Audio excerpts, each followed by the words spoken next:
El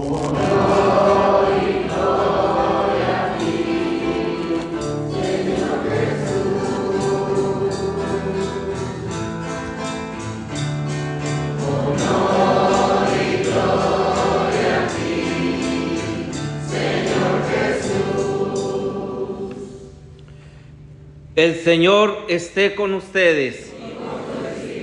Del Santo Evangelio según San Juan. En aquel tiempo Jesús recorría Galilea, pues no quería andar por Judea, porque los judíos trataban de matarlo. Se acercaba ya la fiesta de los judíos, llamada de los campamentos. Cuando los parientes de Jesús habían llegado ya a Jerusalén para la fiesta, llegó también él, pero sin que la gente se diera cuenta, como de incógnito. Algunos que eran de Jerusalén se decían: ¿no es este al que quieren matar? Miren cómo habla libremente y nadie le dice nada. ¿Será que los jefes se han convencido de que es el Mesías? Pero nosotros sabemos de dónde viene este. En cambio, cuando llegue el Mesías, nadie sabrá de dónde viene. Jesús, por su parte, mientras enseñaba en el templo, exclamó: ¿con que me conocen a mí y saben de dónde vengo? Pues bien, yo no vengo por mi cuenta, sino enviado por el que es veraz, y a él ustedes no lo conocen, pero yo sí lo conozco, porque procedo de él y él me ha enviado. Trataron entonces de capturarlo, pero nadie le pudo echar mano porque todavía no llegaba su hora.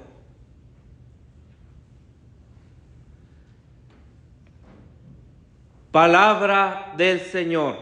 Gloria a ti, Señor Jesús.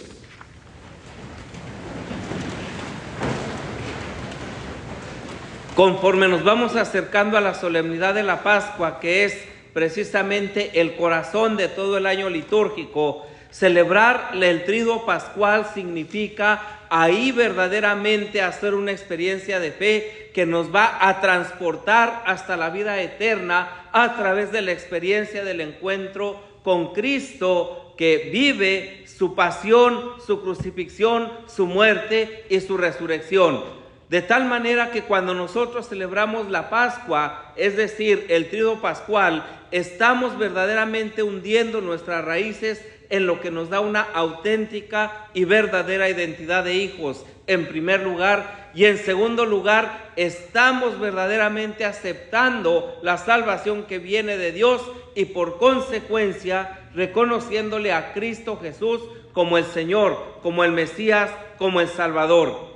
Evidentemente todo este cuadro tiene un antes y un después, ¿verdad?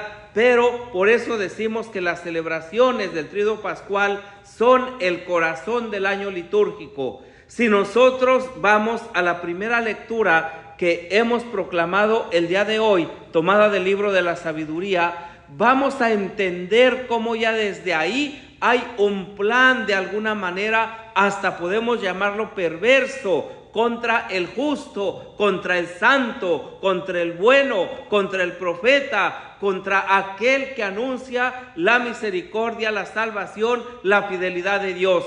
Y entonces todo esto que nos dice la primera lectura, condenemos al justo a una muerte ignominiosa, se va a llevar a cabo casi de manera puntual en Jesús de Nazaret. Jesús de Nazaret va a ser precisamente este justo que va a ser condenado injustamente.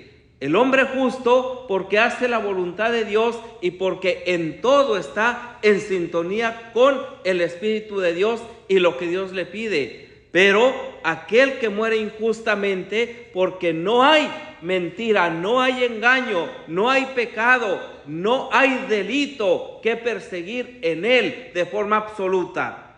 De tal manera que cualquier sentencia que se da contra un inocente es injusta.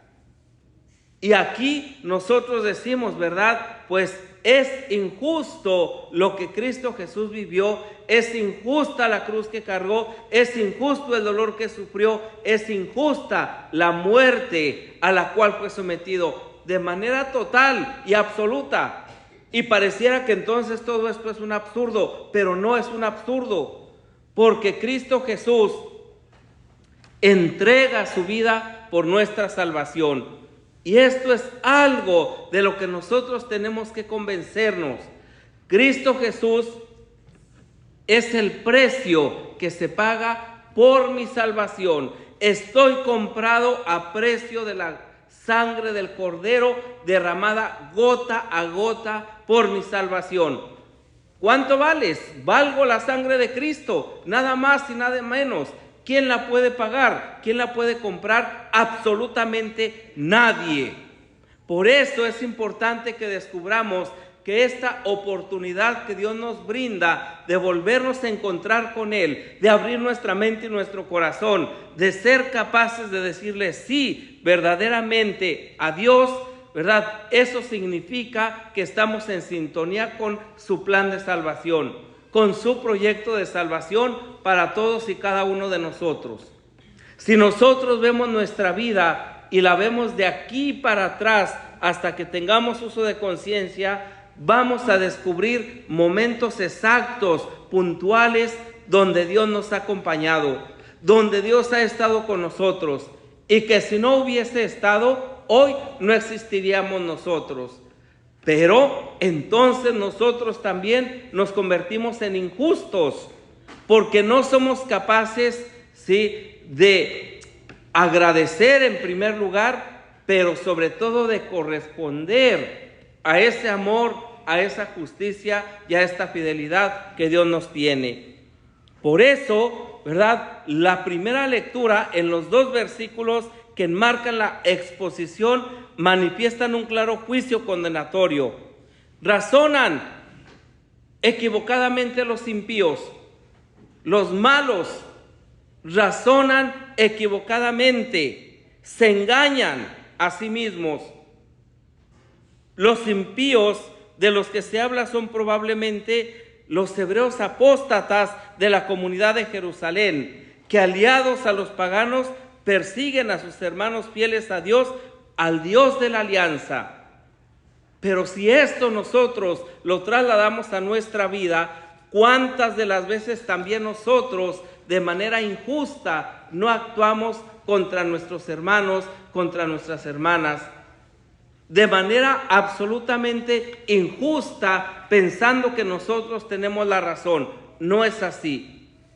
La conducta que muchas de las veces manifestamos para con los que están cerca de Dios, para los que siguen más de cerca a Dios, bien sea para aquellos que están dentro de un grupo, de un ministerio, de un apostolado, ¿verdad?, pues siempre van a ser sujetos de una crítica.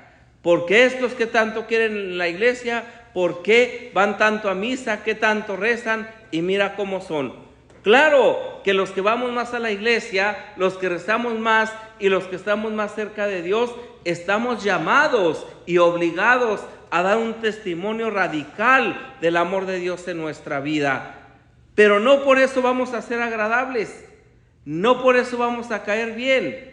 No por eso todo mundo, ¿verdad?, nos va a rendir pleitesía, no, sino todo lo contrario. Muchas de las veces eso es lo que no le gusta al mundo, eso es lo que critica el mundo y eso es en lo que está en contra el mundo. De tal manera que los que están o estamos de este lado no estamos para complacer al mundo, estamos para complacer a Dios. Y entonces esto es lo que cambia de manera absoluta. Estamos para complacer a Dios.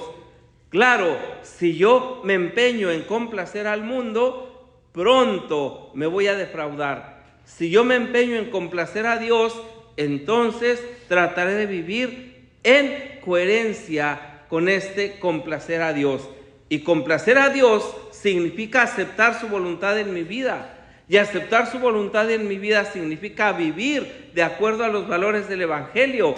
Y vivir de acuerdo a los valores del Evangelio significa decirle así, sí al Señor constantemente. Por eso, la persona de Jesús suscita preguntas e inquietudes entre sus contemporáneos y también para nosotros, mientras la versión de los jefes judíos lleva siempre al paroxismo. Siempre. Jesús no es un provocador. Jesús no es un cobarde. Jesús no es alguien que esté en contra de un sistema. Jesús no es alguien que esté en contra de una ley. No. Jesús simple y sencillamente viene a manifestar la voluntad de Dios. ¿Y cuál es la voluntad de Dios? Que todos los hombres se salven y lleguen al conocimiento de la verdad. ¿Y cómo se va a salvar la humanidad entera? Entregando mi vida. Esa es la forma de pensar de Jesús. Y de hecho, así lo hace.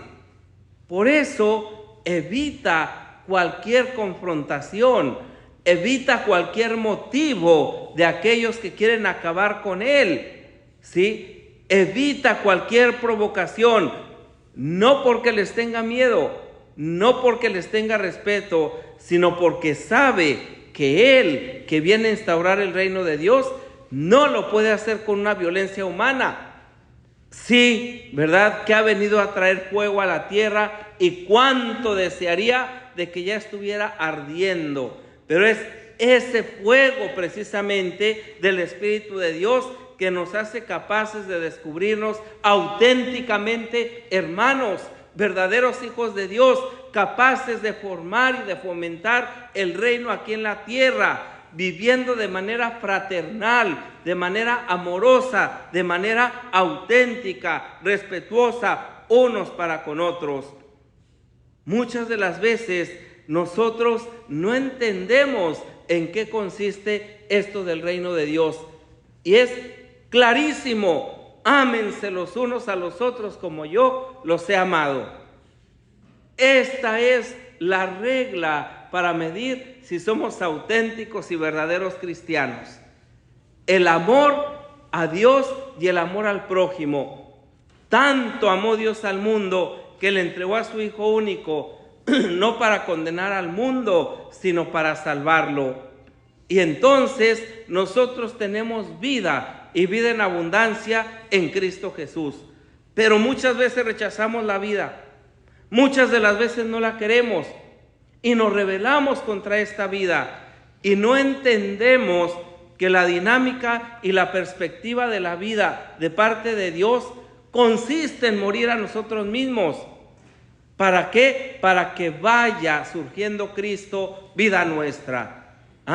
Entonces, en palabras de San Pablo, muriendo al hombre viejo, muriendo al viejo yo, significa que yo me voy haciendo a la medida de Cristo. Que todos tenemos que llegar a ser a la medida de Cristo. Y ser a la medida de Cristo significa dar la vida por el otro. Significa verdaderamente ver la vida, abrazar la vida, vivir la vida desde la perspectiva del reino. Y entonces sí, estamos verdaderamente viviendo este reino en medio de nosotros desde la perspectiva evangélica. Juan, en el evangelio que acabamos de escuchar, ubica el drama mesiánico en el interior de la historia del pueblo de Dios. No sé qué día decíamos, ¿verdad?, que esta condenación, esta crucifixión, ¿verdad?, por parte del pueblo, este rechazo contra Jesús de Nazaret, era uno de los mayores dramas o el mayor de la humanidad, porque matamos al mismo Dios. Pero este drama se ubica dentro del pueblo de Israel, en la familia de Jesús, en los coterráneos de Jesús. Ahí es donde se vive este drama. Y en particular une la vida de Jesús con las celebraciones de las grandes fiestas hebreas que tenían como objetivo mantener viva la memoria de las grandes obras de Dios. Dios se ha hecho presente a su pueblo. Dios le ha dado una identidad a su pueblo. Dios lo ha elegido como el pueblo de su propiedad. Este pueblo que estaba bajo el dominio del faraón, Dios lo ha liberado, lo ha llevado a la tierra prometida. Y durante este tiempo el pueblo celebraba la fiesta de las tiendas, ¿verdad? Y se llama la fiesta de las tiendas haciendo referencia a los campamentos que hacían cada ciertas jornadas.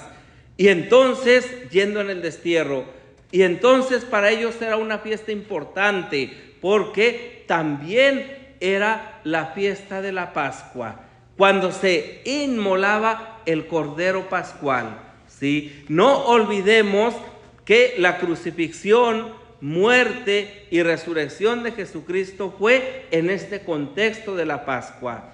Entonces, Jesús va a insertar su vida, su historia, su fidelidad, y Dios va a insertar su salvación para la humanidad en este contexto. Como siempre, en el cuarto evangelio, los pequeños detalles adquieren un valor simbólico. ¿Por qué aparece el complot contra Jesús pocos días antes de la fiesta de las tiendas? Porque en esta fiesta se agradecía a Dios las cosechas y se recordaban los 40 años que se habían pasado en el desierto. Se construían chozas con ramas también en Jerusalén, a las que se iba a meditar de retiro en un desierto simbólico. Y entonces se apartaban, ¿verdad? Cada uno allá hacia su retiro, allá hacia su desierto. Ahí recordaban precisamente esta historia de salvación. La controversia que relata Juan se sitúa precisamente en vísperas del tiempo propicio a la reflexión. Es como si Jesús hiciera un último esfuerzo para invitar a los adversarios a reflexionar sobre su persona, sobre Él, sobre sus obras. Es como si Jesús les estuviera dando la última oportunidad de que no acabaran con Él como acabaron. Es como si este momento fuera la última oportunidad para nosotros de salvación. Y el pueblo no lo entendió. El pueblo no lo aceptó. Más aún, creían que ya las autoridades se habían puesto de parte de Jesús. Simplemente no lo entendían. Sabemos que el resultado fue negativo. El resultado de esto fue el prendimiento de Jesús. Adelantándonos un poquito a lo que vamos a celebrar exactamente dentro de 2 semanas. Ese fue el resultado. Jesús brinda la última oportunidad y el pueblo no le entiende. ¿Te has preguntado tú, cuál es mi última oportunidad? ¿Cuál es ese momento clave en mi vida para volverme a Dios? Para estar preparado para ese encuentro. ¿No podríamos quizá nosotros, acogiendo la sugerencia de la liturgia de hoy, hacer este alto en nuestro camino hacia la Pascua? ¿Ustedes piensan que esta semana de reflexión fue algo porque solamente se les ocurrió a quienes están al frente de esta capilla? ¡No! ¡No! Es Dios nuestro Padre que en su infinita misericordia nos está ofreciendo una nueva oportunidad. Y para muchos puede ser la última de nuestra vida. La última. pero por cierto la última en este camino hacia la Pascua.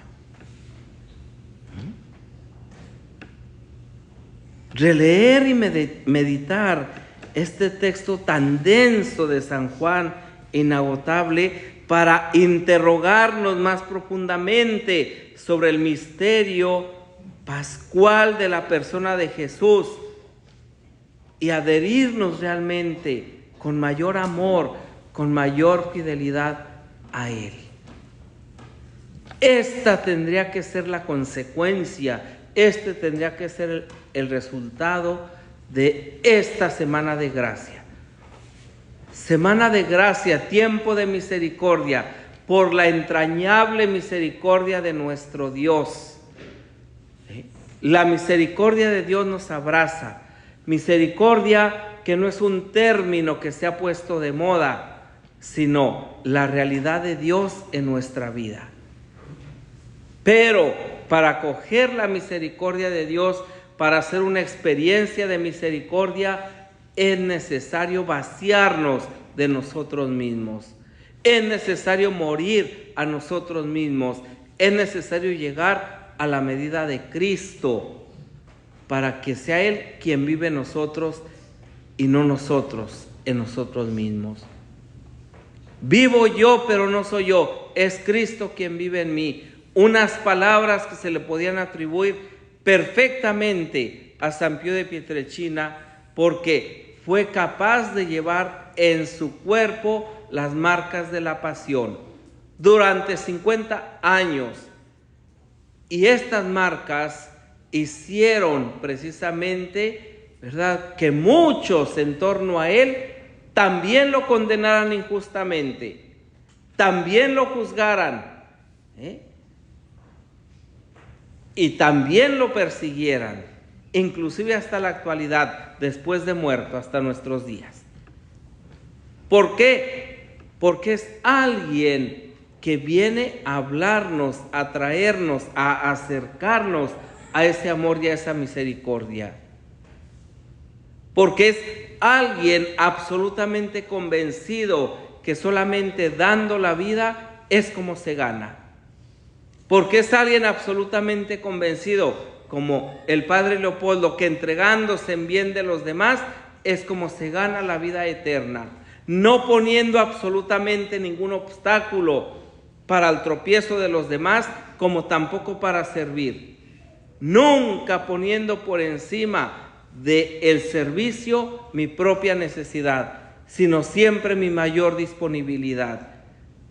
Y entonces, en este alto que nosotros queremos hacer en el camino, es bueno que reflexionemos cómo vivo yo mi vida cristiana. Verdaderamente reconozco a Cristo Jesús, me ha abierto tan de manera plena y absoluta a su gracia, a su amor, a su misericordia, que soy capaz de darlo a los demás, que soy capaz de conducir a los demás a Cristo Jesús, o lejos de conducirlo, los alejo. Y esto no es para pensar en el otro, es para pensar cada uno en nosotros mismos. Hemos vivido esta semana de la misericordia, pero la misericordia no es un romanticismo. La misericordia es un compromiso de sabernos, descubrirnos y vivir como verdaderos hijos de Dios y en consecuencia como verdaderos hermanos. Si nosotros no somos capaces de vivir esta perspectiva, entonces habremos endurecido nuestro corazón. Y viviremos una Pascua más, pero no la viviremos, porque realmente la Pascua se vive entrando en el misterio pascual. Y entrando en el misterio pascual significa morir. Nadie puede celebrar la Pascua si no ha muerto. Nadie. Y no es necesaria una muerte física, biológica. No, es necesario morir a nuestras estructuras de pecado, a nuestra mentira, a nuestra falsedad, a nuestro egoísmo, a todo eso que nos impide estar cerca de Dios. Y entonces, deshaciéndonos de eso, verdaderamente llegaremos a la Pascua resucitados. Llegaremos a la Pascua felices, llegaremos a la Pascua con una experiencia que nos va a lanzar precisamente para vivir una historia de salvación, una experiencia del amor de Dios en nuestra vida que nos haga capaces de transformar a la humanidad. O al menos transformar el pequeño espacio en el que nos desenvolvemos, que ya es mucho. Ya es mucho. Si yo soy capaz, ¿verdad?, de manifestar el amor de Dios con mis hermanos, en mi familia, en mi trabajo, en la sociedad, en la iglesia, y si así lo hacemos cada uno, fíjense todo lo que podemos abarcar. Pidamos al Señor por la intercesión de la Santísima Virgen María, que nos conceda la gracia de ser fieles precisamente a este llamado de amarnos unos a otros y de poder dar testimonio del amor de Dios en nuestra vida, buscando siempre el bien de los demás, olvidándonos de nuestra forma egoísta de vivir y viviendo una vida nueva, la vida en Cristo Jesús.